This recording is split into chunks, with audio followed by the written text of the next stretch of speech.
Vamos orar todos juntos?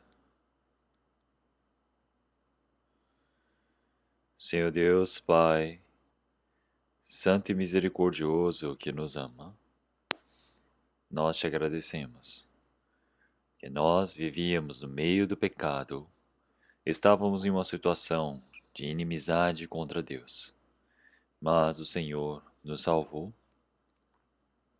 e enviou o seu Filho unigênito Jesus Cristo para nos salvar e perdoar-nos dos nossos pecados, e nos considerou como seus filhos. Nós agradecemos por essa imensa graça, Senhor. Pelo sangue do Senhor, nossos irmãos e irmãs foram salvos e estão reunidos em um único lugar. Agradecemos por permitir essa santa comunhão. Senhor, nós todos, que através da palavra do Senhor, que através da ajuda do Espírito Santo, nós possamos compreender, que possamos receber o ensinamento da palavra, que possamos ser preenchidos pela palavra e endireitados, conforme a palavra. Que dentro das nossas vidas a sua palavra seja estabelecida, para que possamos viver uma vida com a verdade e que nós possamos dar muitos frutos e possamos glorificar a Deus. Senhor Deus, Pai, que nós todos possamos receber a sua palavra para se tornar coragem, consolação e força. Qual seja a tribulação, dificuldade, perigo, todos nossos irmãos e irmãs, o Senhor conhece as nossas situações e acreditamos que o Senhor há de permitir a palavra necessária para nos ensinar. Senhor, em qual seja a situação, que nós não pereçamos, mas possamos depender do Senhor, que possamos olhar para o Senhor, possamos permanecer no meio da verdade. Nós temos os pastores que estão na viagem missionária para a África, para a Romênia, e através dessa viagem missionária, que o Senhor Deus permita para que os espíritos sejam salvos, para que assim o seu trabalho possa ser cumprido e possamos pregar com mais força. Que o Senhor possa nos proteger e cuidar da saúde de cada um no seu trabalho. Que o Senhor Deus possa estar conosco desde o início ao fim, ao término deste culto. Todos os nossos irmãos e irmãs que estão no exterior, na igreja também, que o Senhor possa estar junto deles, para que não se cansem, mas possam viver para pregar o Evangelho. Todo esse tempo nós dependemos ao Senhor e oramos em nome do nosso Senhor Jesus Cristo, que nos salvou. Amém. Agora teremos a apresentação do coral.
Agradeço o louvor do coral. Vamos ver a palavra de Apocalipse, capítulo 19, versículos 6 ao 9. Apocalipse, capítulo 19, versículo 6.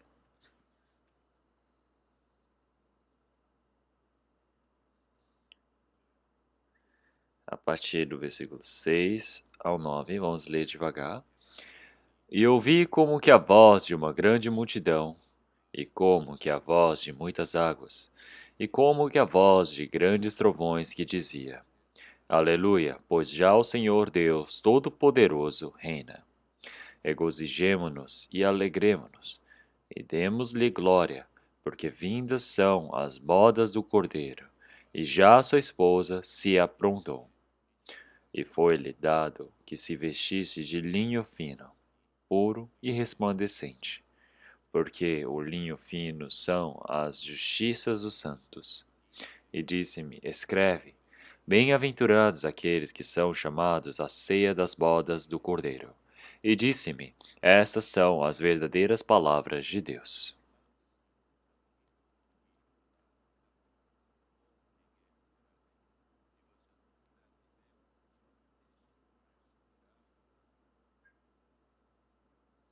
Vamos ler até aqui. Então, o pastor João Lee, ele está na viagem missionária para Hong Kong e ele está para retornar após o término, que vocês possam lembrar e possam orar por ele. Então, 2024.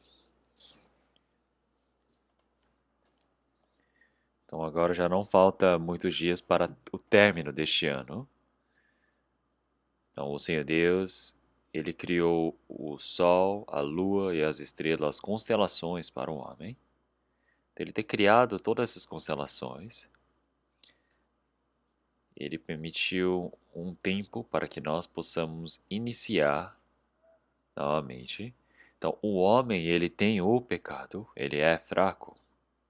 E é por isso o coração se quebra muito fácil. Ele comete erros que causam problemas também com facilidade. Então, os seus erros, os seus problemas, ele não deve continuar. Mas, através de uma situação, através de uma oportunidade, é necessário que ele possa acabar com elas. Precisa olhar para a sua vida e precisa pensar também. É necessário a oração para isso, porque o coração ele se move muito fácil. Então é necessário uma oportunidade, uma ocasião onde ele possa realmente renovar a sua vida, possa ter uma nova determinação em sua vida. Então, é por isso que o Senhor Deus ele criou essa constante tempo para nós, o ano que se passa. É por isso que o ano nós também precisamos iniciar como se fosse um novo ano. Então, se eu pegar os meus erros e continuar em constância errando do mesmo jeito, então isso já é algo que não é correto diante do Senhor Deus. Então, algo que nos é necessário sobre a igreja. É por isso que hoje eu quero pregar um pouco sobre vamos aprender com as igrejas primitivas. Então nós temos realmente diversos ensinamentos que iremos aprender através das igrejas, porque nós podemos saber qual é a direção da igreja, como é que ela deve ir. E é por isso que assim podemos receber o exemplo das igrejas primitivas. Então quer dizer que dali sai toda a verdade, a certeza que eles tiveram, todo o coração que eles tinham, a vivência que eles entregaram para o Senhor Deus, nós precisamos receber esse exemplo. E é por isso que quando nós olhamos para as igrejas primitivas também, então se a minha vida está errada, eu tenho a oportunidade de corrigi-la. Se olharmos em Gênesis capítulo 34 e 35 do Antigo Testamento, nós temos o neto de Abraão, Jacó. Ele estava vivendo na terra de Siquém e ele teve a maior dificuldade na sua família. E o Senhor Deus se manifestou para Jacó e disse para ele subir para Betel. Então, Betel é o lugar onde ele se encontrou primeiramente com Deus. É por isso que Jacó, todas as coisas que eram referentes aos ídolos, ele abandonou, jogou fora e subiu para Betel. É por isso que ali nós chamamos de El Betel. El Betel, quer dizer que é o lugar que ele se encontrou primeiramente com Deus.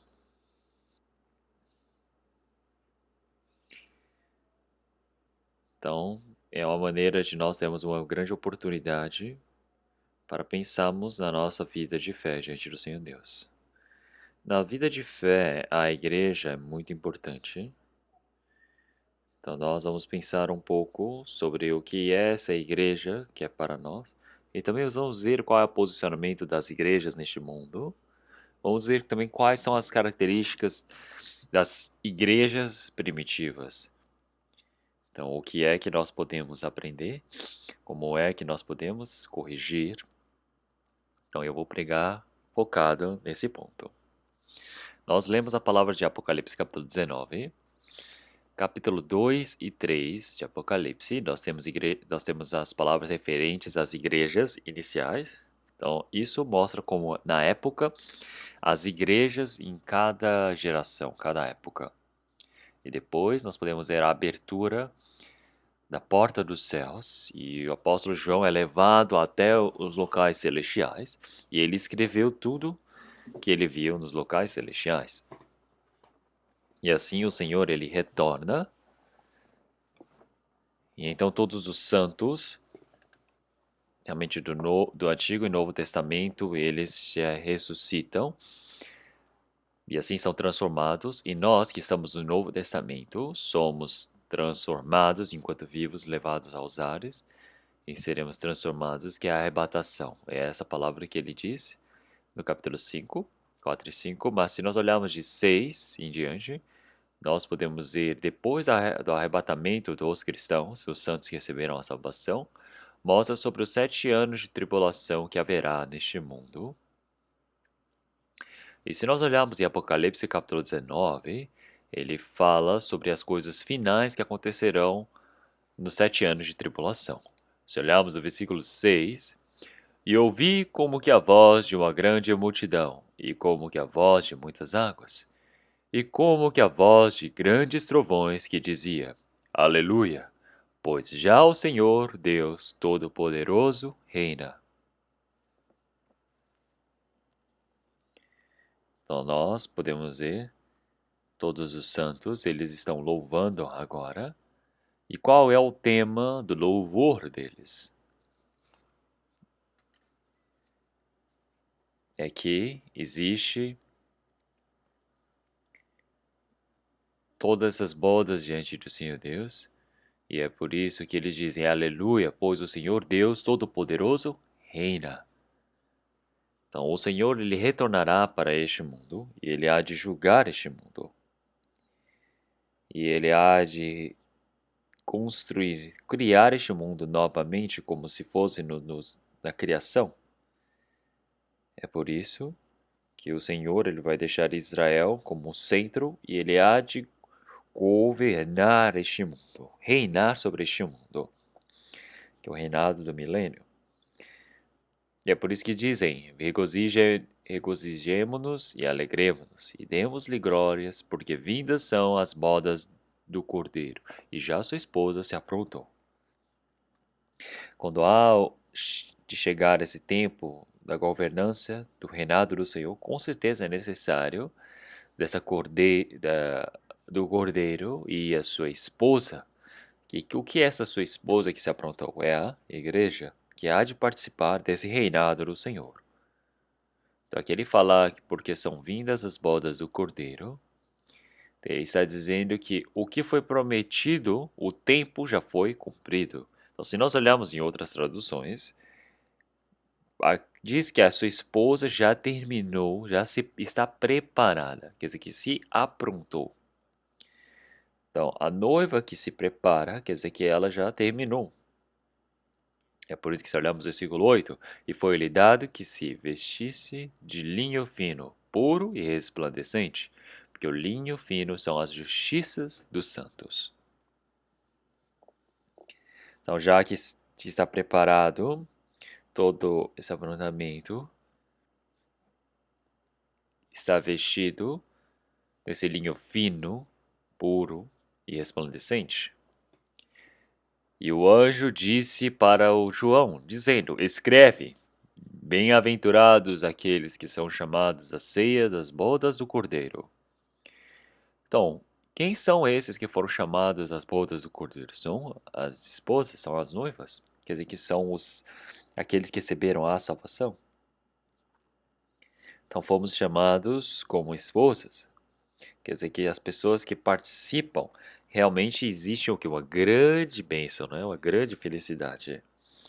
Então, é por isso que nós todos podemos dizer que esta é a verdadeira palavra do Senhor. Então, aqueles que receberam esse chamado do Senhor foram convidados para as bodas, é a verdadeira palavra do Senhor Deus. E isso também mostra a real palavra do Senhor Deus que há de cumprir. Então, por que eu li esta palavra? Porque nessa palavra que nós lemos hoje, nós podemos ver o objetivo da criação de Deus. Então, o Senhor Deus, ele criou todas as coisas e ele está governando sobre todas as coisas deste mundo. Mas qual é o objetivo da criação de Deus? Então, é para preparar a esposa de Cristo. Então, esse é o objetivo do cristão. Como em Mateus capítulo 21. Então, o reino dos céus é como um rei que preparou as bodas para o seu filho. Esse rei representa o Senhor Deus. O filho representa o cordeiro, que é o Senhor Jesus. Então, o Senhor Jesus é o cordeiro e ele veio para este mundo para preparar as esposas, as noivas. É por isso que João Batista disse: realmente aquele que se imposta da noiva é o noivo. Então, é por isso que o Senhor é o noivo que veio para preparar. É por isso que se olharmos em Oséias, capítulo 2, versículo 19 e 20 também, e desposar-te-ei comigo para sempre. Desposar-te-ei comigo em justiça, em juízo, em benignidade e em misericórdias. Desposar-te-ei comigo em fidelidade e conhecerás ao Senhor. Tem uma palavra assim. E essa palavra, primeiramente, ele disse esta palavra para o povo de Israel. Então, nós podemos dizer que as pessoas que tiveram essa palavra do Senhor, eles estão inclusos aqui dentro. Então, nós também, nesse tempo que fomos salvos, nós estamos dentro do Cordeiro do Senhor. Então, quem são realmente as noivas? É a igreja. Então, nós estamos vivendo no meio da história.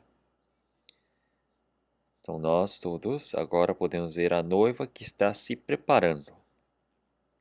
É por isso que em Efésios, capítulo 2, dentro do Cordeiro podemos ver a noiva que vai sendo preparada, como um prédio que vai sendo construído. Vamos procurar? Efésios, capítulo 2, versículo 20. Efésios, capítulo 2, versículo 20.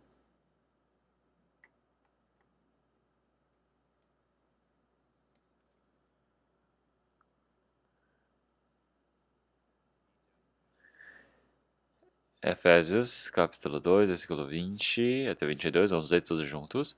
Edificados sobre o fundamento dos apóstolos e dos profetas, de que Jesus Cristo é a principal pedra da esquina, em qual todo edifício, bem ajustado, cresce para templo santo no Senhor, no qual também vós juntamente sois edificados para a morada de Deus em espírito.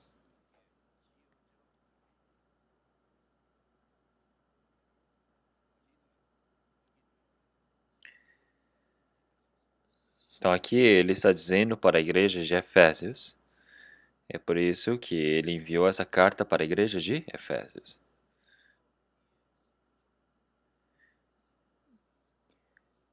Então ele fala, edificados sobre o fundamento dos apóstolos e dos profetas, de Jesus Cristo é a principal pedra da esquina. Isso quer dizer que a base de tudo é o Senhor Jesus e o Evangelho que foi estabelecido pelo Senhor. Então, cada um se torna uma pedra viva. Quer dizer que desde as igrejas primitivas até esse tempo, para cada geração, havia muitas igrejas. E todas essas igrejas, uma a uma, foram ligadas, conectadas, e assim foram construídas como a casa do Senhor. Então, nós estamos vivendo no meio da história. É por isso que nós todos estamos vendo todo esse processo da noiva do cordeiro sendo preparada. É por isso que, versículo 21, no qual todo edifício bem ajustado cresce para templo santo no Senhor. Versículo 22, no qual também vós juntamente sois edificados para a morada de Deus em Espírito. Então quer dizer que isso está no meio do processo. Então, se nós formos nessa palavra de Apocalipse, podemos dizer que é o fim dos tempos.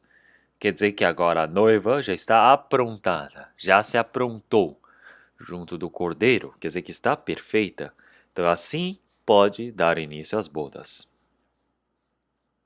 Vamos procurar Apocalipse capítulo 19 novamente. É por isso que versículos 6 e 7. E ouvi como que a voz de uma grande multidão, e como que a voz de muitas águas, e como que a voz de grandes trovões que dizia: Aleluia, pois já o Senhor Deus Todo-Poderoso reina. Então quer dizer que o Senhor, claro, ele vai participar dessa governança deste mundo. É por isso que ele disse: regozijemo-nos e alegremo-nos e demos-lhe glória, porque vindas são as bodas do Cordeiro, e já a sua esposa se aprontou. Quer dizer que já está pronta a esposa, a noiva do Cordeiro do Senhor Jesus. E quando o Senhor ele vier novamente para essa terra, então todos os santos do Senhor, eles irão para este mundo, novamente, realmente cavalgando cavalos brancos. Versículo 14, vamos ler todos juntos. Versículo 14. E seguiam os exércitos no céu em cavalos brancos, e vestidos em linho fino, branco e puro. Então os exércitos nos céus não significam os anjos, mas significam os santos que receberam a salvação, as noivas do Cordeiro. Se olharmos o versículo 8, ele disse, porque lhe foi dado que vestisse de linho fino, puro e resplandecente.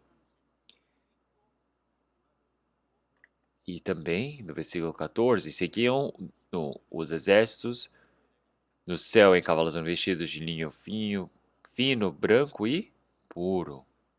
Versículo 11, e viu o céu aberto, eis um cavalo branco que estava sentado sobre ele, chama-se Fiel e Verdadeiro, e julga e peleja com justiça, é o Senhor Jesus, e todos os santos junto dele, vestidos de linho fino, branco e puro, montados sobre cavalos brancos. E nós podemos ver que o Senhor ele virá para este mundo, para julgar este mundo, e também para recriar este mundo como se no tempo do Jardim do Éden. E assim nós iremos participar desse reinado do Senhor. Vamos procurar Apocalipse capítulo 20, versículo 6. Vamos ler todos juntos. Bem-aventurado e santo aquele que tem parte na primeira ressurreição. Sobre estes não tem poder a segunda morte, mas serão sacerdotes de Deus e de Cristo, e reinarão com ele 1000 anos.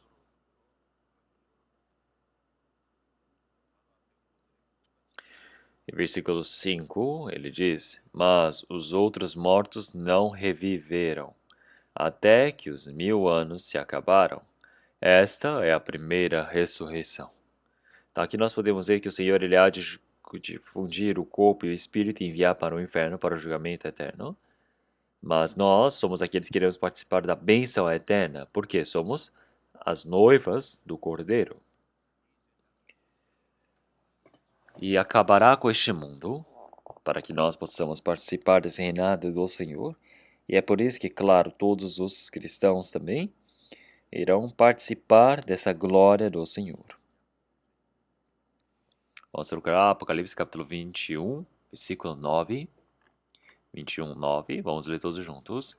E veio a mim um dos 7 anjos que tinha 7 taças cheias das últimas 7 pragas, e falou comigo, dizendo: Vem, mostrar-te-ei a esposa, a cordeiro, a mulher do Cordeiro.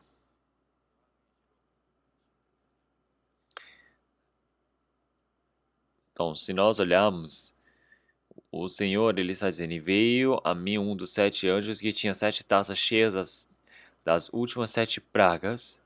E um deles está dizendo, falou comigo dizendo, vem, mostrar-te a esposa, a mulher do Cordeiro. E quando ele disse essa palavra, ele estava muito, muito feliz. Ele disse essa palavra com grande felicidade. Vem, mostrar-te-ei a esposa, a mulher do Cordeiro. É por isso que em alegria ele está chamando o apóstolo João. Quer dizer que a noiva de Cristo está preparada.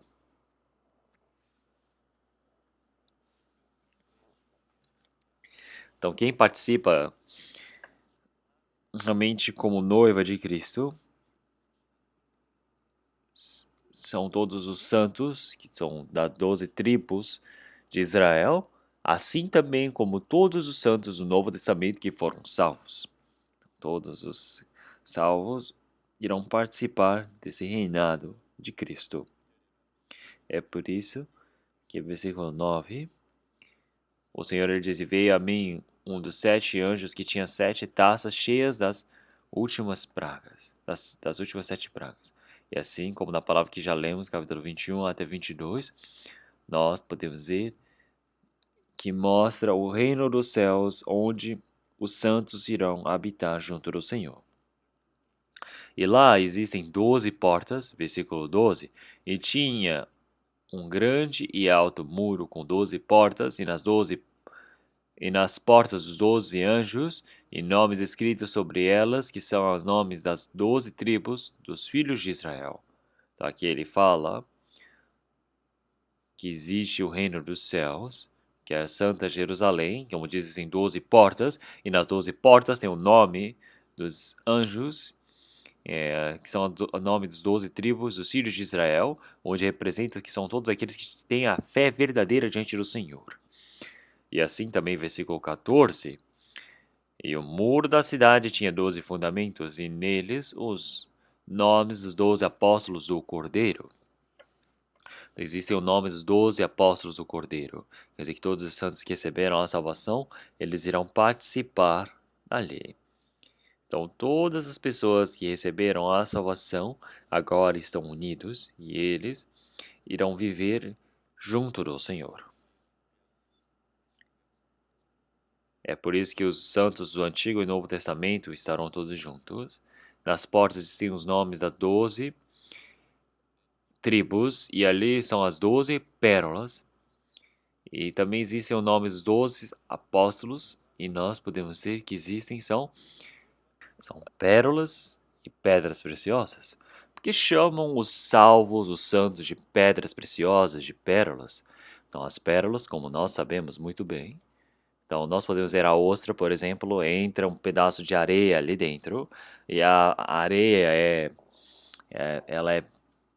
ela causa sofrimento à ostra, então a ostra ela fica toda hora tentando cuspir, e fica cuspindo, cuspindo, cuspindo, mas ficam entrando mais areia, porque ele fica abrindo a boca e fechando, e fica ali dentro, e essas areias vão se juntando e formando em pérolas. Então quer dizer que todos os apóstolos, as igrejas, os santos, eles passaram um grande sofrimento.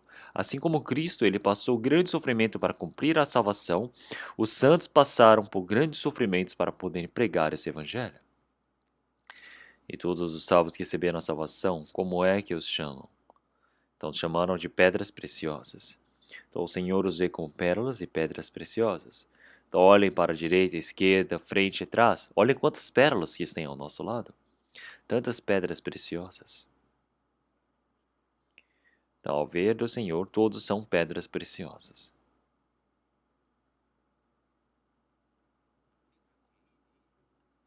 Então, cada um individualmente ter nascido neste mundo. Qual é o objetivo? É para que possamos conhecer o Senhor Jesus. É para que nós possamos compreender essa criação do Senhor. Que nós possamos participar dessa igreja do Senhor, que é a noiva de Cristo. Então, qual é o início da história do Senhor? Desde o início ao término da história, podemos ver que o trabalho do Senhor de preparar a noiva de Cristo. Nós somos aqueles que estamos dentro da igreja, somos participantes dessa criação. É por isso que toda a criação do Senhor já se cumpriu em nossas vidas. O objetivo da nossa vida também está cumprida. Então, mas o que é que nós iremos desejar neste mundo? Então, o objetivo do Senhor é preparar a noiva de Cristo. E nós todos estamos participando dessa igreja do Senhor. O objetivo da nossa vida se cumpriu também. Nós não temos mais cobiças neste mundo.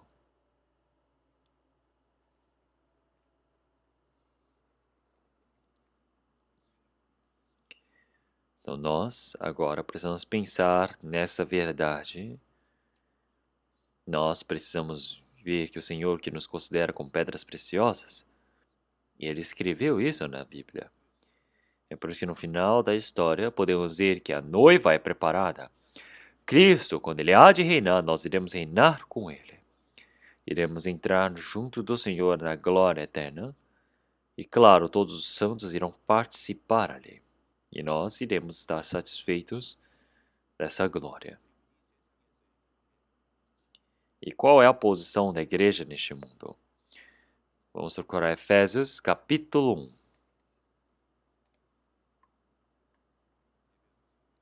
Efésios capítulo 1.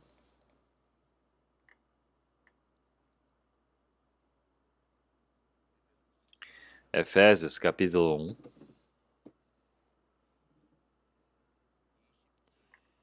A partir do versículo 20 eu irei ler. Que manifestou em Cristo, ressuscitando-o dentre os mortos e pondo-o à direita dos céus, acima de todo principado, e poder, e potestade, e domínio, e de todo o nome que se nomeia, e não só neste século, mas também no vindouro. E sujeitou todas as coisas a seus pés, e sobre todas as coisas o constituiu como cabeça da igreja. Vamos ler todos juntos. Que é o seu corpo, a plenitude daquele que cumpre tudo em todos. Então, toda essa criação aqui fala que é o Senhor que ele tem o domínio sobre todas as coisas. E algo que se discerne de todas essas coisas é a igreja. E é por isso que sobre todas as coisas o constituiu como cabeça da igreja. Quer dizer que a igreja está sobre todas as coisas. A igreja não está dentro de todas as coisas. A igreja não está abaixo de todas as coisas. A igreja está acima de todas as coisas deste mundo. E assim como cabeça dessa igreja, o Senhor Jesus que morreu e ressuscitou, que agora está sentado à destra do Senhor Deus, e sobre todo o nome, então o Senhor Jesus agora se tornou a cabeça. Então podemos dizer que nós estamos cheios deste mundo do Senhor, é a vontade do Senhor. Então a igreja sobre toda a criação.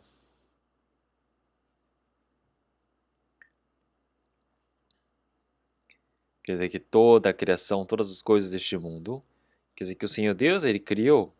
Quer dizer que Ele não deixou abaixo, mas Ele deixou acima.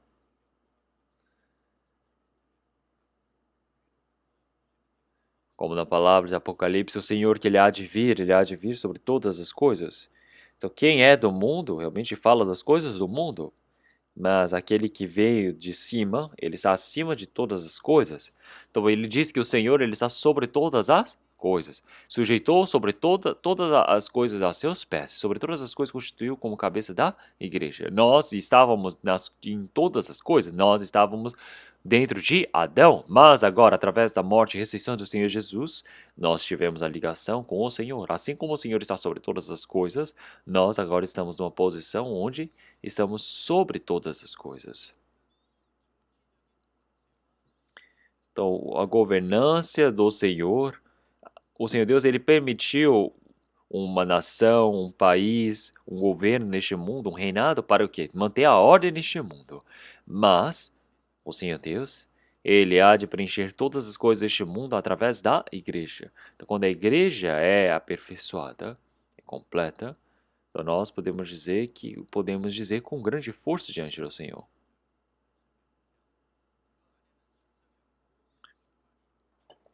Como na palavra de Colossenses, realmente, quando nós estamos dentro do Senhor, aperfeiçoados no Senhor, temos todo o poder e o domínio que é o Senhor sobre a cabeça de todas as coisas. Então, todas as coisas é que permanecem dentro do Senhor. Então, a igreja se completa dentro do Senhor. Então, quando nós estamos completos dentro do Senhor, então nós todos podemos pregar essa palavra com grande força. Então, se a igreja não estiver aperfeiçoada, não temos como pregar o evangelho com força neste mundo. É por isso que todos os santos que receberam a salvação estão sobre todas as coisas. Então, precisam lembrar que estão sobre todas as coisas deste mundo. Então, algumas vezes nós agimos como estivéssemos sobre todas as coisas ou como se estivesse abaixo de todas as coisas. Mas algo que é certeiro é que o Senhor, ele nos salvou, ele nos libertou, e assim nós estamos numa posição que é acima de todas as coisas.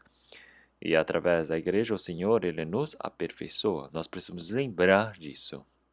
Nós precisamos estar todo momento acordados, vigilantes. Então, havia um homem chamado Richard Niebuhr.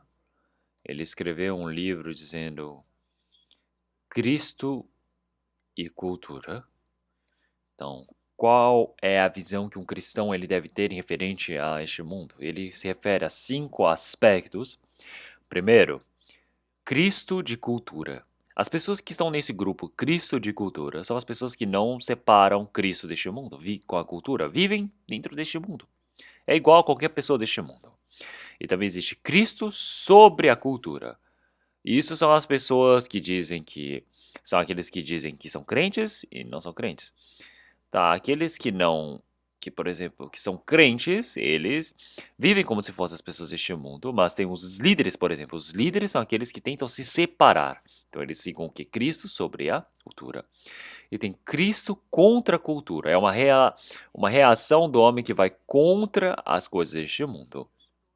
Isso quer dizer que são as pessoas que querem viver o que? Separados, querem viver uma vida separada deste mundo. Então eles criam templos ou locais de treinamento, de meditação, mas longe da sociedade. Eles se separam, vão para bem longe. Então, nos Estados Unidos, antigamente havia o evangelho, mas hoje em dia eu posso ver várias sociedades tradicionais americanas que vivem realmente separados da sociedade.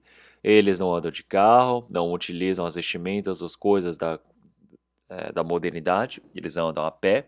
Eles pensam que não podem receber a cultura deste mundo. Eles se separam completamente deste mundo. Eles têm uma ação contra este mundo. Será que essa é a vontade da Bíblia? Versículo 4. Cristo, o transformador de cultura. As pessoas que estão dentro desse grupo, o cristão, ele cada momento mais tenta transformar a cultura, transformar este mundo para criar um mundo bom para os cristãos viverem, dizendo que este mundo precisa ser adequado para cristãos. Não é, não está certo. E o outro é Cristo e cultura em paradoxo. As pessoas vivem neste mundo, mas eles vivem num pensamento onde precisam estar o quê? Se discernindo deste mundo. É isso que o apóstolo Paulo continuamente ele prega. O peixe ele vive dentro do mar, dentro da água salgada, mas dentro da barriga do peixe não é salgado.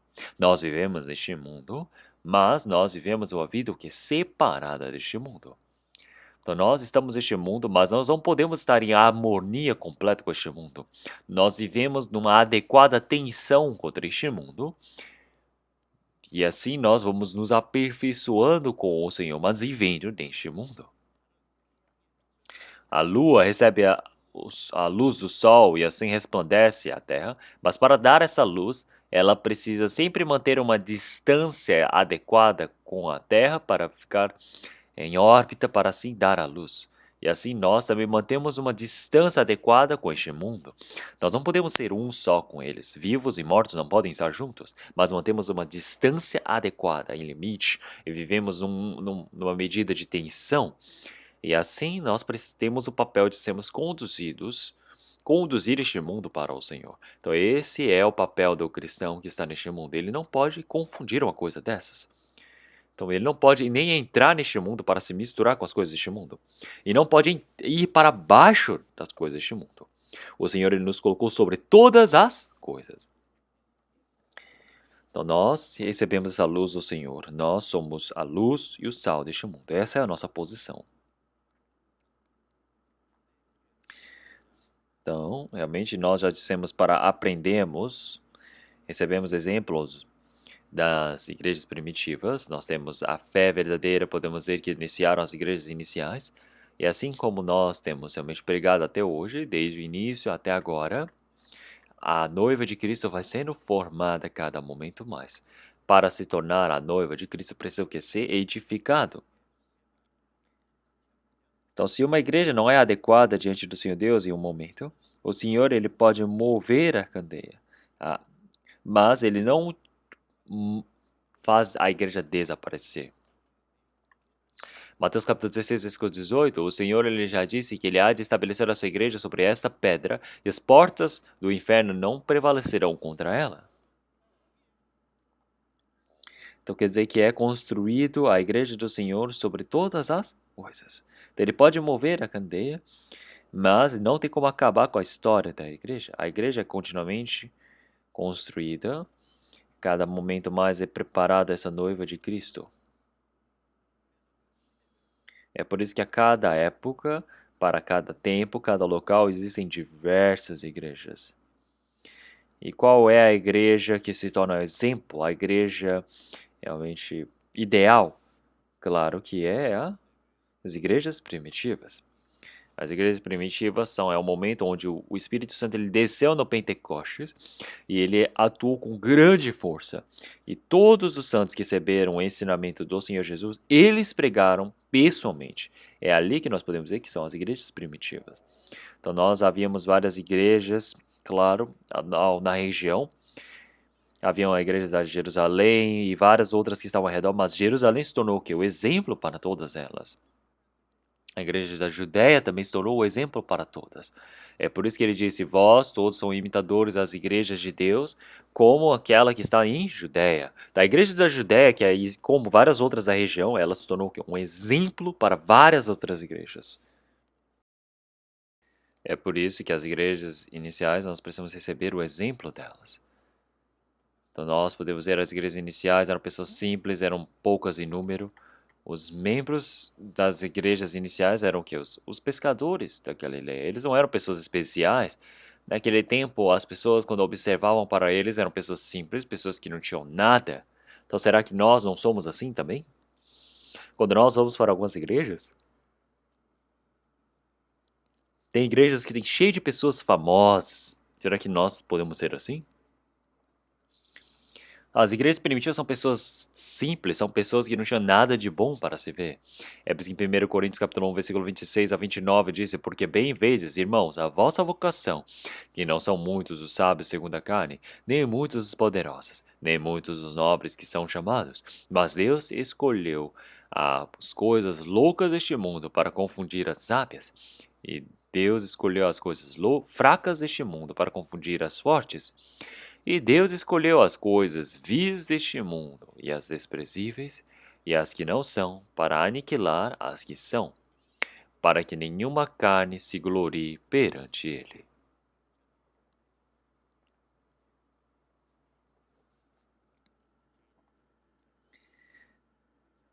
Então, ele já disse que não são Não são muitos aqueles que são realmente sábios, não são muitos os poderosos, nem muitos os nobres, mas ele escolheu as coisas loucas e fracas e vis deste mundo. Ele escolheu os pobres deste mundo para enriquecerem em espírito. É a mesma coisa até hoje. As igrejas primitivas eram simples, não tinham nada de bom para se ver. Mas através deles, o evangelho foi pregado com grande força. O evangelho chegou até nós. Então, se nós olharmos para nós mesmos também, não temos nada de bom. Então, mas nós temos realmente mais de 80 países estamos pregando o evangelho. Isso é graça de Deus, isso é poder de Deus. Pessoal, então vamos pensar em uma corrida relay. Primeiro, nós podemos ver que quem está levando o primeiro bastonete é as igrejas primitivas. E nós somos aqueles que estamos o quê? No final. Claro que toda essa corrida, realmente todas as pessoas correm. Quem é a pessoa que melhor corre? São as pessoas que estão sempre no primeiro e na última posição.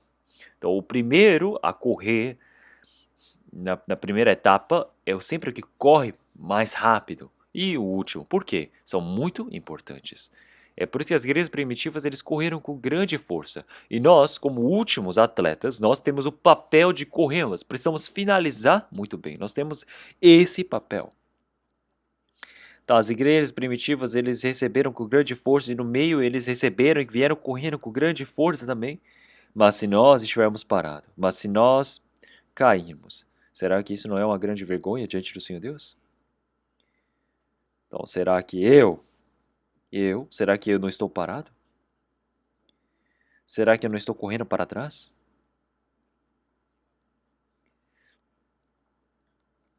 Então eu preciso saber que existe uma grande vergonha diante do Senhor Deus. Então nós precisamos receber o ensinamento das igrejas. Então nós podemos ver as igrejas primitivas que podem ser resumidas em duas palavras. É certeza e transformação. Então, eles haviam certeza através do evangelho e havia transformação da vida. É por isso que eles viveram e correram com grande força. E assim eles puderam pregar o evangelho fortemente. Então eles tinham a certeza da fé. Então podem crer em Cristo e ir para o céu? Não, eles já tinham a certeza que já iriam para o céu. Então nós todos também tínhamos pecados. Eles também tinham os pecados. Eles são criações do Senhor. Eles também são fracos. Eles têm muitos erros e problemas também. Então, mas essas pessoas com grande fraqueza, como eles tiveram a certeza de que poderiam entrar no reino de Deus? É a cruz de Cristo. A cruz de Cristo dá a certeza para eles. Então nós podemos ver que o Filho de Deus, o primogênito, morreu. Ele deu a certeza, e assim ele recebeu toda a maldição, o castigo que nós merecemos receber. Esse Senhor Jesus, o Cristo, ele derramou o seu sangue por nós. E nenhum deles realmente questionou. Nós podemos ver que a cruz, o sangue de Cristo se tornou a resposta para todos. Como em Gálatas capítulo 3, versículo 13, o Senhor Jesus, ele se fez maldição na lei. Recebeu a maldição por nós. É por isso que seja maldito seja aquele todo que está sobre o madeiro. Então Cristo ele recebeu a maldição por nós. Ele se tornou maldição por nós. Então nós podemos ver que o Senhor ele recebeu toda essa maldição por nós. Ele morreu na cruz por nós.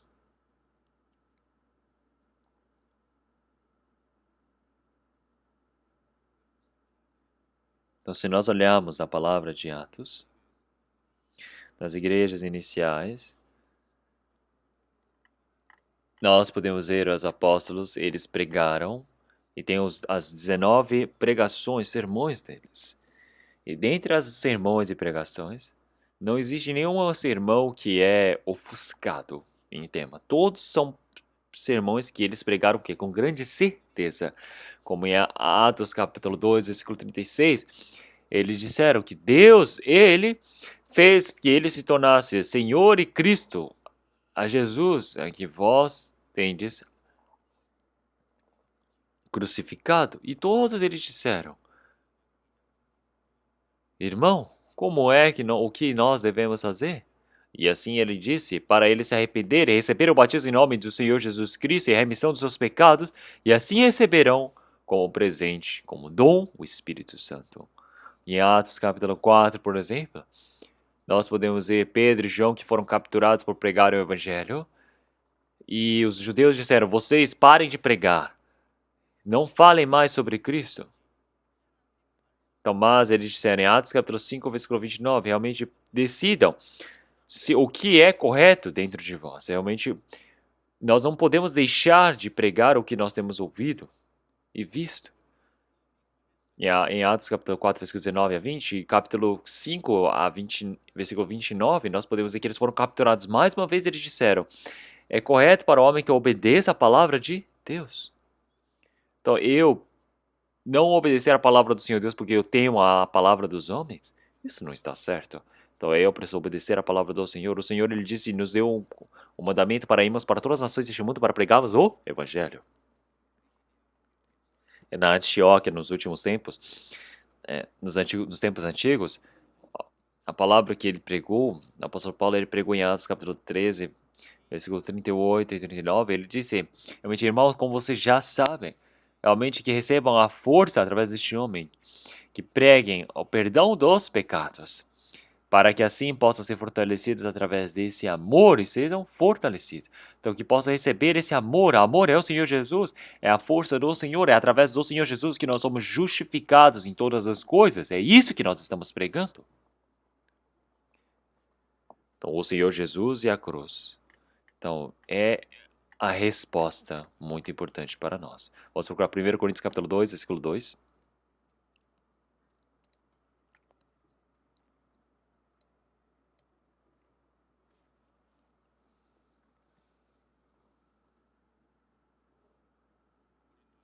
1 Coríntios capítulo 2, versículo 2. Vamos ler todos juntos.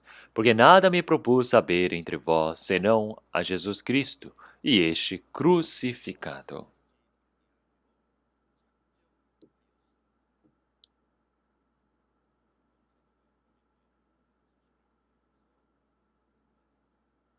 Então isso é a carta que o apóstolo Paulo ele enviou para eles.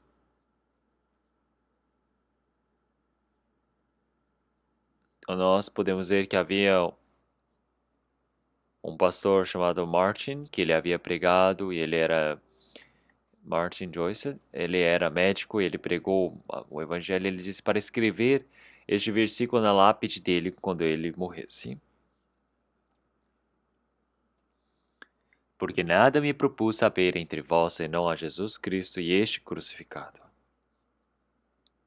Então, se é o Senhor Jesus e é Cristo, então eu conhecer o Senhor Jesus, através do Evangelho do Senhor, eu agora conhecer ao Senhor. Então, agora, como filho do Senhor Deus, receber a salvação. Então, não tem mais por que estar perdido, confuso. Então, as igrejas iniciais, nós podemos ver que as igrejas primitivas se tornam uma grande resposta para nós. A resposta suficiente na região de Gálatas. As pessoas que estavam naquela região, eles não se seguraram somente o Senhor Jesus, mas eles receberam muitas perseguições. Eles pensavam que precisavam receber a circuncisão para irem para os céus. Eles pensavam que era a soma, a justiça do homem para poder ir para o céu. Então, mas o apóstolo Paulo, ele já disse para esses homens: ó insensatos, realmente tendes vistos, realmente com clareza que o Senhor tem morrido por vós. Mas eles estão o quê? Em grande confusão. Eles conseguiram ver o Senhor Jesus, que foi crucificado por eles, se torna uma resposta exata, mas por que eles estão confusos, perdidos ali agora? Então, os santos das igrejas iniciais, com essa grande certeza, eles pregaram o Evangelho.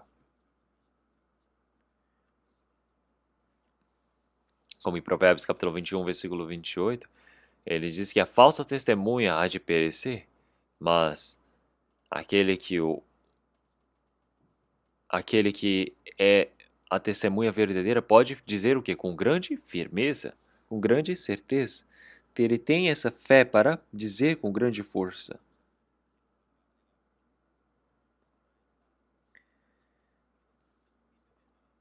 Então, ele já disse realmente, nós todos recebemos essa palavra diante do Senhor. Nós todos, agora, falamos com o que nós ouvimos, com a certeza que nós temos. Então, nós podemos pregar com essa certeza dentro do Senhor. E essa certeza se manifesta em certeza em nossas vidas. É por isso que depois vamos pensar que hoje alguém ele nos promete dizendo, ó, se você deixar 100 mil comigo agora, uma semana eu vou te dar 1 milhão. O que você vai fazer? Claro que você vai dar o dinheiro se você tiver certeza. O homem pode ser que ele minta, mas o Deus não mente.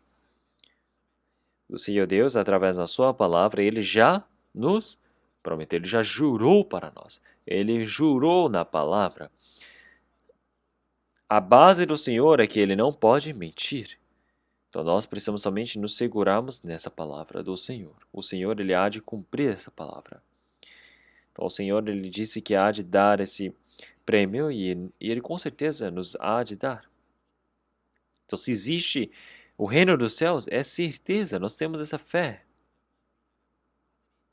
Como em 1 João, ele já disse que aquele que tem, quem está no Filho tem vida. Ele não disse, quem está no Filho pode ser que tenha vida. Ele disse, quem está no Filho, quem tem o Filho tem a vida.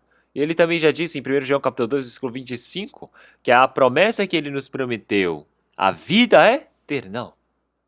E agora, nessa promessa que ele tem nos prometido, a vida é eterna. Então, uma pessoa que crê nessa verdade, agora tem o valor de vida que é mudado, a vivência é transformada. Então, as igrejas primitivas, nós podemos ver que eles não vivem somente pensando na sua própria carne ou na sua própria vivência, nos seus pensamentos, eles viveram com uma grande certeza. Então, eles não têm pregado somente por palavras, mas com o poder, com a palavra, com o Espírito Santo e com grande certeza. Então, o evangelho é pregado com palavras, mas muitas pessoas que dizem, isso é o que? É somente conhecimento? Não, mas não é somente conhecimento. Não é só por palavras, mas com grande poder, Espírito Santo e certeza. Isso se manifesta com a transformação da vida. Pessoal, será que temos o nosso pensamento, o nosso conhecimento através do conhecimento somente? Não, nós temos a certeza dentro do Senhor. Então nós temos essa certeza dentro do Senhor, que é exata. Então com certeza nós podemos ver essa transformação dentro do Senhor. Então dentro da vivência do Senhor, então os apóstolos, nós podemos ver o João, Tiago, enquanto eles andavam com o Senhor. Em Lucas, nós podemos ver que o povo de Samaria não receberam o Senhor. E em Lucas capítulo 9, versículo 54, eles disseram, Senhor, você quer que nós realmente comandemos que caia o fogo dos céus para que os consumam? Então eles olharam, nossa, eles não recebem a Jesus? Eles não querem nos receber? Vamos fazer cair o fogo dos céus e matar todos eles? Eles disseram desse jeito. Olhem só isso, como podem dizer uma coisa assim, não é mesmo? Mas esse apóstolo João, através do Senhor Jesus que ressuscitou, ele provou do Evangelho. Ele teve o que? A certeza. É por isso que ele se tornou apóstolo do amor. É por isso que em 1 João ele fala continuamente de amor e amor.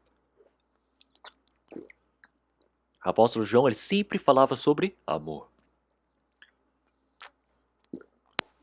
E quando ele continuava dizendo sobre amor, os outros falavam, nossa, será que você não pode pregar outras coisas? Ele fala, não, eu não vou pregar outras coisas. Até o fim ele disse o quê? Amei-vos uns aos outros.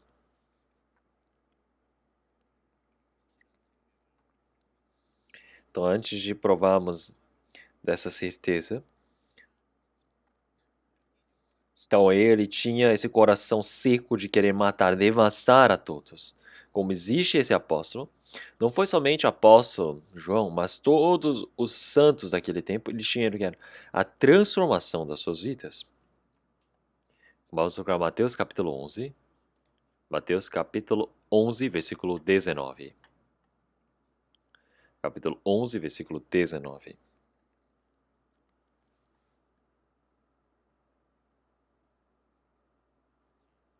Vamos ler todos juntos. Veio o filho do homem, comendo e bebendo, e dizem, eis aí um homem comilão e beberrão, amigo dos publicanos e pecadores, mas a sabedoria é justificada por seus filhos.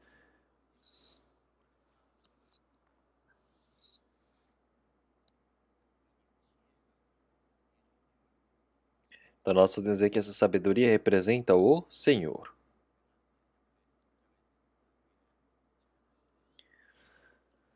Então aqui ele fala, veio o filho do homem comendo e bebendo e dizendo, eis aí um homem comilão e beberrão, amigo dos publicanos e pecadores, mas a sabedoria é justificada por seus filhos. Quer dizer que o Senhor ele há de receber essa justificação através dos seus filhos.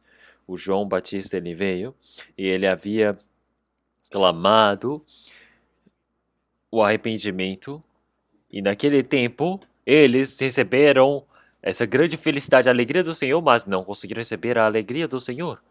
Mas quando o Senhor estava comendo e bebendo junto dos publicanos e pecadores, o que eles começaram a dizer? Nossa, é um homem comilão e beberrão, amigo dos publicanos e pecadores. Então ele é amigo de publicanos e pecadores.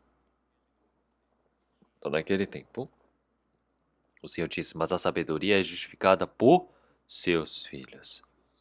Então agora eu estou sendo desprezado, sendo blasfemado, mas quando eu for crucificado, quando esse evangelho ele for cumprido, as pessoas irão crer, as pessoas irão entrar e através da vivência de todos esses santos irão descobrir e irão receber essa certeza de que o Senhor estava certo.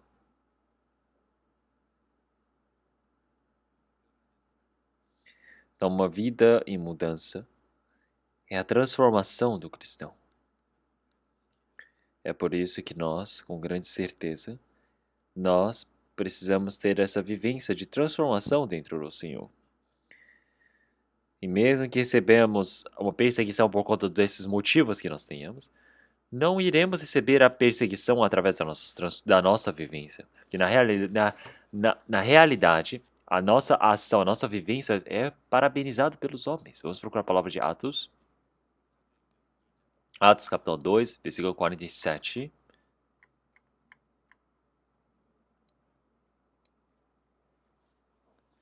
Vamos ler todos juntos, 2:47. Louvando a Deus e caindo na graça de todo o povo. E todos os dias acrescentava o Senhor à igreja aqueles que se haviam de salvar. Louvando a Deus e caindo na graça de todo o povo. Então, na realidade, eram perseguidos por conta do que eles acreditavam, do que eles seguiam. Mas, na realidade, através do louvando a Deus e caindo na graça de todo o povo. É por isso que o evangelho era pregado com... Vamos procurar Atos capítulo 5, versículo 13. Capítulo 5, versículo 13, vamos ler todos juntos. Dos outros, porém, ninguém ousava juntar-se a eles, mas o povo tinha-os em grande estima. Então, os salvos, o povo eles tinham o quê? Em grande estima. Então, se nós olharmos toda a história do cristianismo, os cristãos receberam a perseguição, a morte, eles eram mortos, perseguidos. Mas eles não fugiram somente nas igrejas primitivas. Mas por eles crerem no Evangelho, eles passaram por grande sofrimento. Então nós podemos ver que muitas pessoas o ajudavam também, porque eles estavam fugindo. Todas as pessoas que fugiam recebiam a ajuda das pessoas que não criam. As pessoas que eram não incrédulos a ajudavam. Então, por que o ajudavam, aceitavam? Que as igrejas primitivas no início, quando havia a perseguição, o cristão que recebia sofrimento, eles eram que honestos e bons. Se você não é honesto, não tem como receber a ajuda de ninguém. Se você fosse preguiçoso e não fosse uma pessoa honesta, não iria receber ajuda. Então, por conta do sofrimento, perseguição que eles tinham por causa que eles acreditavam no Senhor Jesus, mas a vivência deles.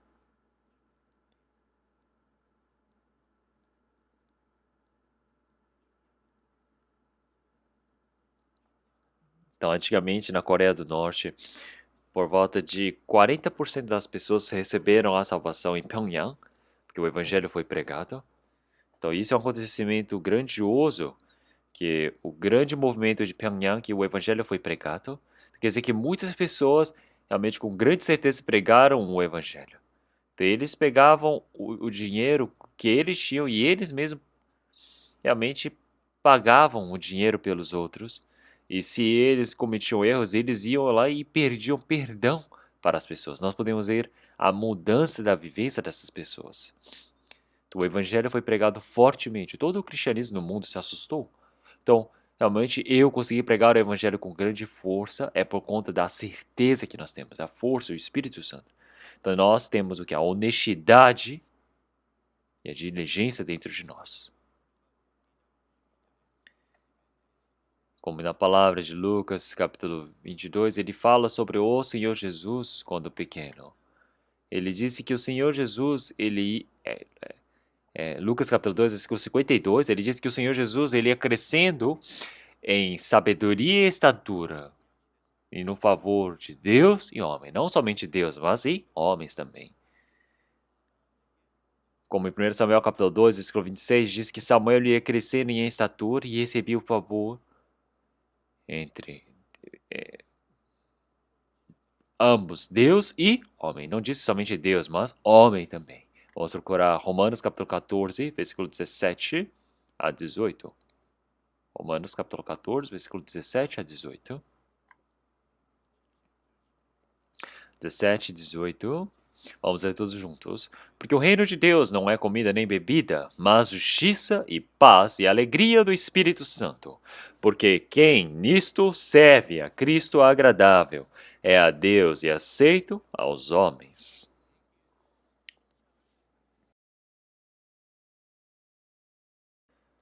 Então, as pessoas que receberam a salvação, eles possuem algo que nas pessoas do mundo não existe, que é dentro do Espírito Santo é a justiça, paz e alegria. Então, as pessoas deste mundo não possuem o Espírito Santo. Então, mas uma pessoa que recebeu a salvação, existe o Espírito Santo dentro de si.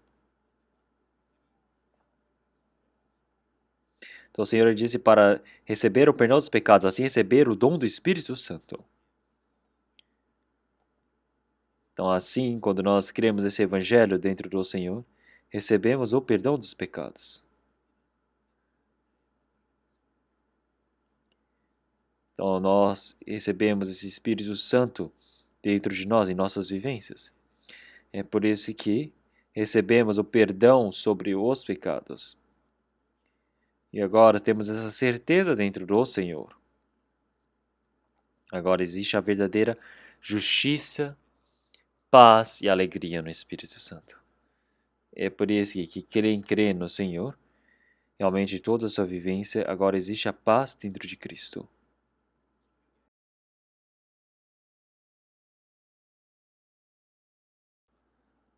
Então, em Mateus capítulo 13, o Senhor diz que nós somos a luz do mundo.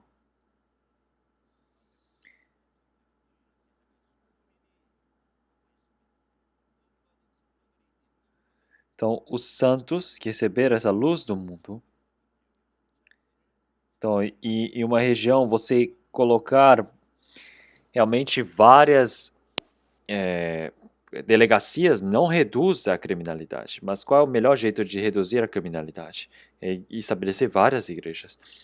Delegacias, elas só tentam controlar, mas manter a ordem que existe. Mas a ordem é criada através da paz dentro dos cristãos. Quer dizer que nós temos a certeza dentro de nós. É por isso que a nossa vivência é transformada. As igrejas iniciais, eles tinham a certeza dentro deles. Eles tinham a paz, a verdade dentro de si. Então, se nós realmente tivéssemos somente a certeza sem transformação, Então, dizem que existe a certeza, mas se não existe a transformação da vivência, então eu sou diferente das igrejas primitivas.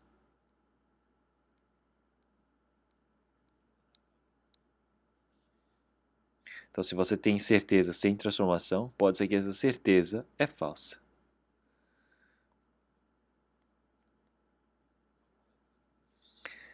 Então, o apóstolo Paulo ele já disse, quando esses irmãos eles não tinham a transformação, ele derramava lágrimas. Então, ele já disse, diversas vezes eu já vos disse. Então, realmente, muitos se tornam inimigos da cruz de Cristo. É por isso que derramam lágrimas. Porque muitos se tornaram inimigos da cruz de Cristo.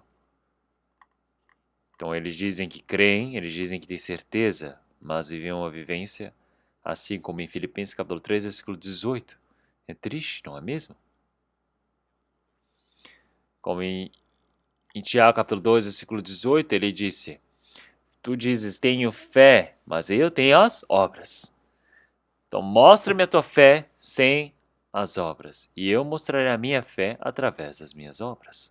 Então, se nós temos a certeza, existe a ação verdadeira. Então, se a fé é verdadeira, existe sombras. Será que não existe sombras se a imagem é real? Então, nós temos essa imagem real dentro de Cristo. Então, precisa se manifestar em imagem dentro da nossa vida, em transformação, em ação real. É por isso que em Atos capítulo 3, ele já disse que as ações agora se manifestam em verdade. Quer dizer que as obras elas mostram-se para manifestar a minha fé em perfeição. Então, ele não está dizendo que nós precisamos ter as obras, ser algo de obras. Não, ele está dizendo que é para, assim, cada momento mais ter a certeza na fé. A fé se manifesta através das obras. Então, nós podemos dizer que existe a certeza dentro deles, a transformação. A cruz se torna a resposta para eles. Eles pregam através dessa certeza. Então, eles criaram a transformação das vidas deles através dessa fé. É por isso que eu preciso pensar, e eu? E eu? Eu, quando me reflito com as igrejas primitivas, será que a minha vivência, eu tenho certeza e eu tenho transformação? Será que eu tenho esse balanço dentro de mim? Esse equilíbrio? Se eu tenho certeza, mas não tenho transformação da vida, então terminem este ano e quando for iniciar um novo ano, tenham a transformação. Vamos criar essa transformação das nossas vidas com essa fé que já temos. Então precisamos orar para isso. Estarmos mais próximos do Senhor. Então as igrejas iniciais, nós podemos dizer que elas eram centradas em Cristo.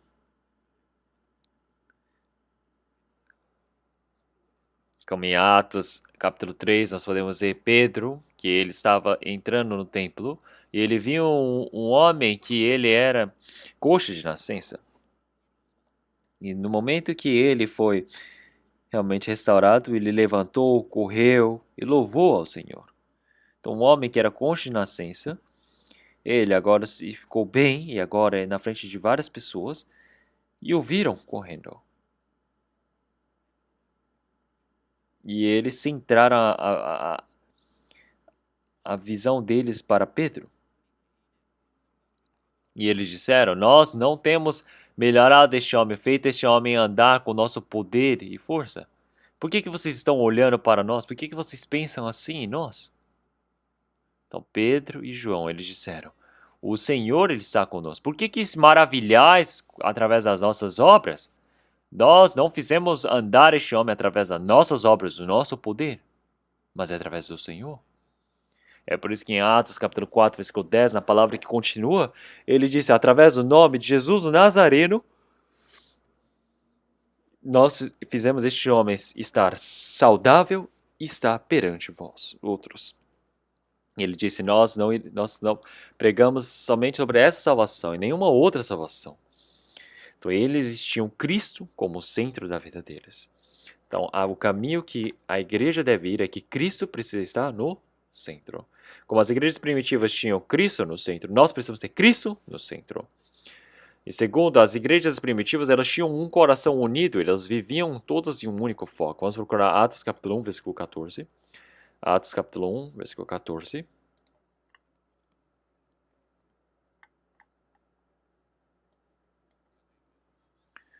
Atos capítulo 1, versículo 14. Todos estes perseveravam unanimemente em oração e súplicas, com as mulheres e Maria, mãe de Jesus, e com seus irmãos. Vamos procurar capítulo 2, versículo 46. Capítulo 2, versículo 46. Vamos ler todos juntos.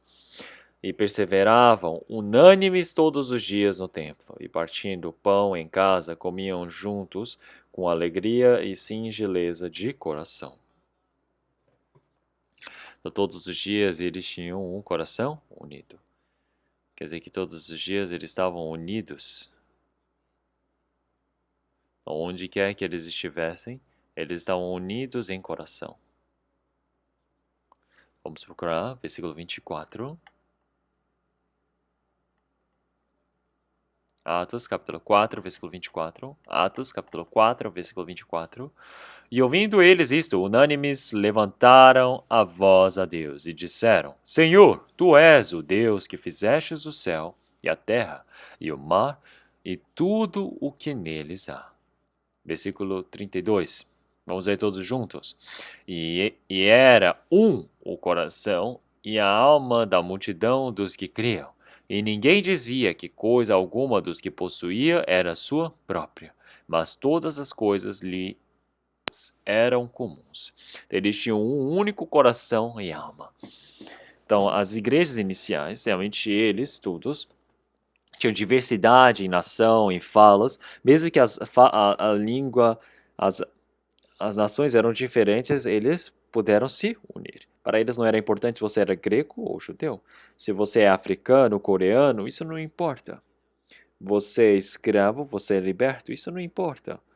Você é o dono ou você é um funcionário, isso não importa. Você é homem ou mulher, isso não importa. Você é rico ou pobre, isso também não importa. Você é bonito ou feio, isso também não importa. Não importa.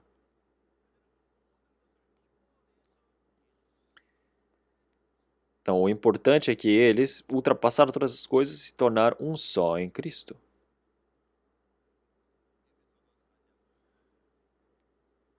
Como em Efésios, capítulo 4, nós podemos ver que um corpo que é único em Cristo. Então, fomos chamados no Senhor. Então, nós temos um só Senhor, um só batismo, um só Espírito, um só Deus. Então, o Senhor Deus Pai que está sobre todas as coisas. Ele está sobre toda a criação. Então, nós podemos ver 7 coisas na palavra de Efésios como são do Senhor. Então, mas por que ele restringiu em 7 coisas? Então, porque 7 é o número perfeito. E é por isso que ele restringiu em 7. O Senhor Deus, ele criou todas as coisas em 7 dias. E é por isso que em 7 dias é o número perfeito. É por isso que diz 7 dias. O Senhor Deus é um só. O Cristo é um só. O Espírito Santo é um só. A fé é um só. A esperança é um só. A salvação é um só. E a esperança que nós também temos é uma só. Tudo é uma só. O batismo é um só. Nós todos temos realmente as razões exatas para podermos crer. Essa certeza. Nós temos a certeza, o Senhor Deus já nos mostrou as razões certeiras para podermos crer no Senhor. O restante é alternativo. Então, como é que nós devemos nos tornar em um só no que nós conhecemos e cremos no Senhor? Como na palavra de Efésios, nós, no que cremos e conhecemos no Senhor, nós precisamos tornar um só. Então, nós podemos crescer em fé em Cristo. Então quer dizer que no trabalho de crer e conhecer o Senhor, no que conhecemos e cremos, precisa se tornar um só, não podem se separar.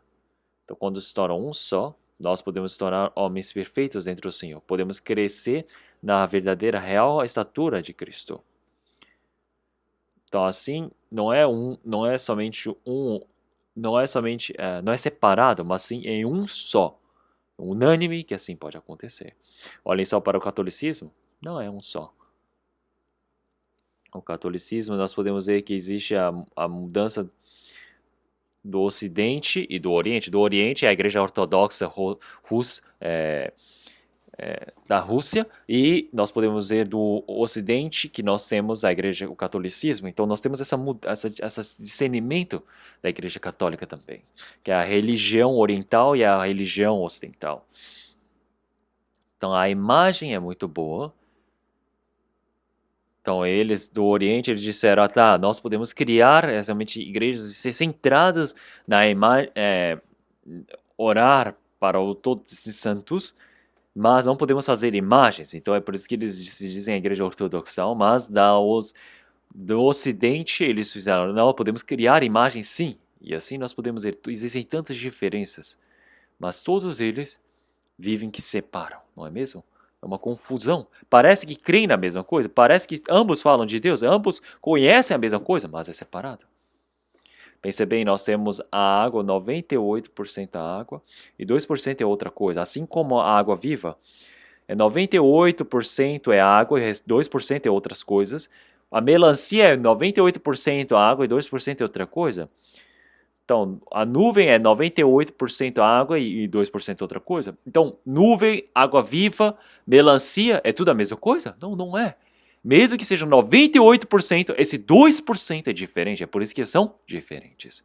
É por isso que a direção da igreja também se discerne aqui. E dentro do evangelho nós precisamos tornar um só. Nós temos a igreja por conta do evangelho. A igreja existe para pregar o evangelho. Então, Israel foi utilizado como um canal para trazer o evangelho a Cristo. E é através dessa igreja agora, que é estabelecido pelo Senhor, o evangelho é pregado. É por isso que em Filipenses capítulo 1, versículo 27, ele já disse, realmente nós todos precisamos estar firmes através de um só evangelho e precisamos nos cooperar nesse evangelho. Então nós precisamos nos tornar um só dentro desse evangelho. Nós precisamos nos tornar um só dentro do amor.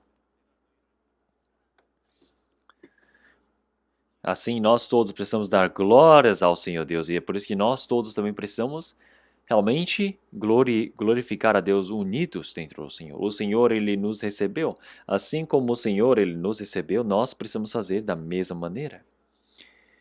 Então, nós todos, quando nós nos tornamos inimigos do Senhor, o Senhor, Ele nos recebeu. É por isso que na Bíblia diz para aceitarmos até os inimigos. Então, dentro do amor, nós podemos nos unir. E assim, nós precisamos nos esforçar em oração.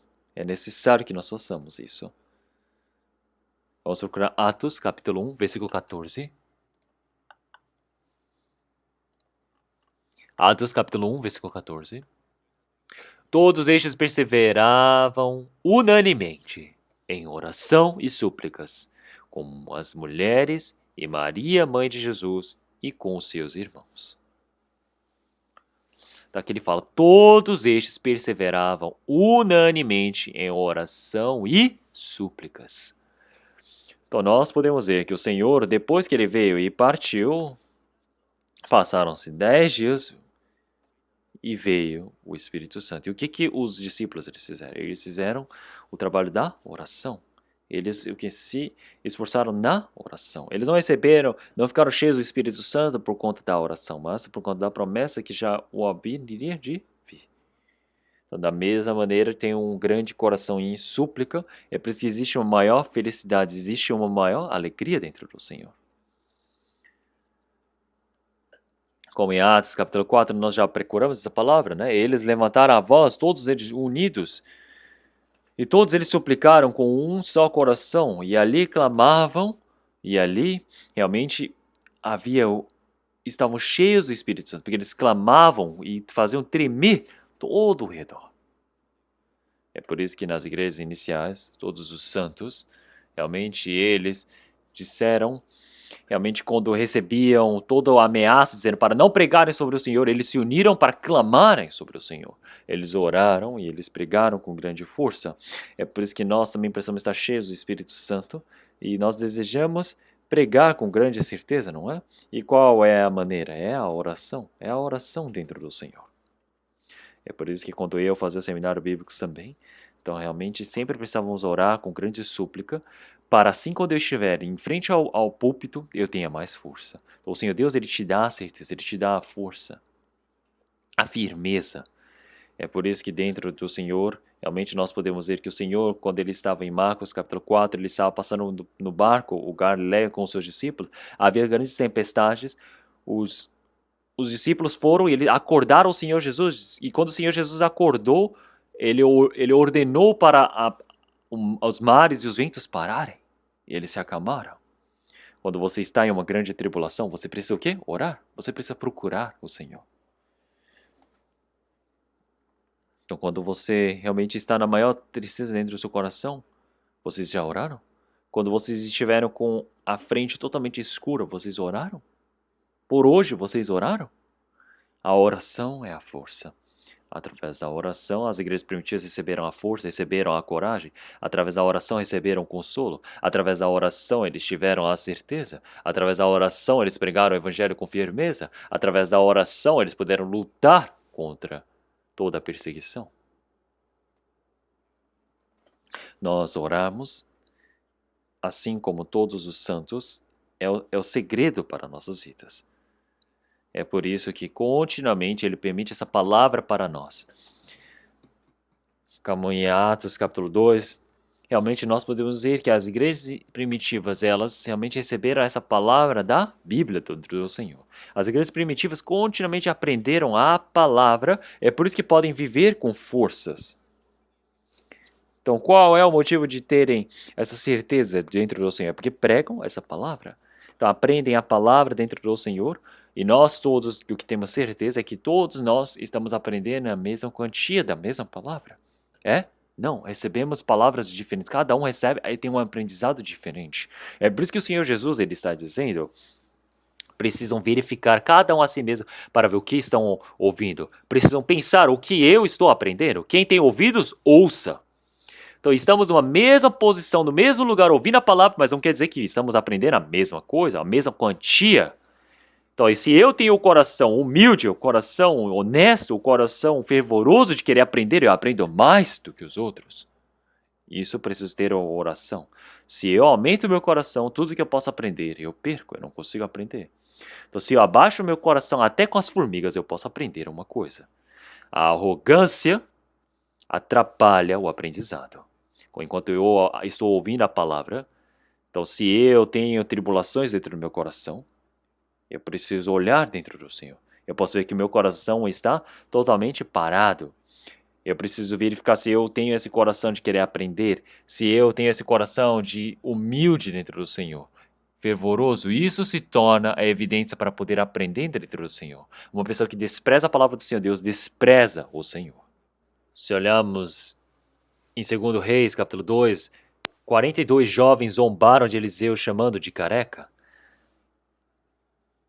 E então, eles se estavam zombando. Eram idólatras que zombavam do servo do Senhor. E assim saiu a ursa e matou todos os 42. Por que isso está escrito na Bíblia? Quem despreza a palavra de Deus. A primeira coisa é você desprezar aquele que prega a palavra de Deus. Então, nunca que vai entrar a palavra de Deus dentro do coração dessa pessoa. As igrejas iniciais continuamente receberam o ensinamento do Senhor. Eles tinham essa humildade, essa constância. Nós precisamos ter essa humildade dentro do Senhor. Precisamos orar, pedir por isso. É por isso que as igrejas iniciais também tinham fervor de pregar o evangelho. A palavra fervor, a paixão, não é? Nós podemos dizer que é paixão de Cristo. Essa palavra de paixão existe fervor, mas dentro de paixão existe o que? Sofrimento também. As igrejas iniciais, eles pregam o evangelho, mas existe o sofrimento dentro deles. Mas, mesmo o sofrimento não conseguia parar esse fervor dentro deles, que é a paixão. O Senhor Jesus realmente morreu e cumpriu esse evangelho. E os discípulos pregaram e eles foram açoitados. E eles foram ameaçados, dizendo que iriam ser açoitados novamente, mas eles continuaram pregando. Todos os dias, onde quer que eles estivessem, em casa e no templo, eles pregavam a palavra do Senhor. Havia o sofrimento. Então, nem o sofrimento podia derrubar esse fervor dentro deles. É por isso que também nas igrejas iniciais elas utilizavam o coração para se unirem. Então eles sempre fugiam dessa cobiça carnal também. Eles se satisfaziam com as coisas que tinham. Eles utilizavam todos juntos, publicamente, coletivamente. Isso quer dizer que eles tinham que certeza no reino dos céus, não nas coisas deste mundo. Os bens que eles tinham neste mundo, eles já acreditavam que eram do Senhor. Então eles saíram da cobiça dos bens deste mundo. Então, se é algo que eu preciso desistir, eu preciso conseguir desistir. Então, como é que eu posso me tornar um pescador de homens? Quando eu abandono todas as coisas e sigo o Senhor. Quando eu consigo abandonar as coisas deste mundo, então mais eu posso viver servindo ao Senhor. Então, as igrejas que nós temos no nosso país, nós temos 20, 30 igrejas. Realmente, no nosso país, que o evangelho foi pregado e cada momento foi aumentando em número. Então, naquele tempo, abrimos ali dentro, podemos ver que não existe o coração de cobiça por si mesmo. Não, existe agora o coração de querer servir, o coração de para a missão, de dar todos os seus bens. É por isso que nós podemos ver que haviam muitos servos do Senhor. E muitos servos do Senhor se manifestavam. E quando os servos se manifestam dentro do Senhor, mesmo que haja falta, realmente tudo é cumprido dentro do Senhor. Nós precisamos orar por esses servos do Senhor, porque tendo esses servos do Senhor, o evangelho é pregado. E as igrejas primitivas, elas não temiam a perseguição ou a morte. Então, 20, 70, 80, 3 mil, 5 mil, 8 mil, cada momento mais foi aumentando o número de pessoas que receberam a salvação. Jerusalém, Judéia, Samaria, Antioquia, para Macedônia e assim até Roma. Em um curto período de tempo o evangelho foi pregado. Aumentou o número de regiões, o número de pessoas. Tudo que há vida, existe algo chamado crescimento. Quando existe crescimento, realmente há vida. Se não há crescimento, não há vida. Então o Senhor, Ele nos faz crescer cada momento mais. Então o evangelho é pregado. O Senhor, Ele nos ajuda continuamente mais. Então é por isso que nós todos agora precisamos ter a certeza dentro do Senhor, precisamos pregar em certeza dentro do Senhor. Então nós temos essa verdade dentro de nós.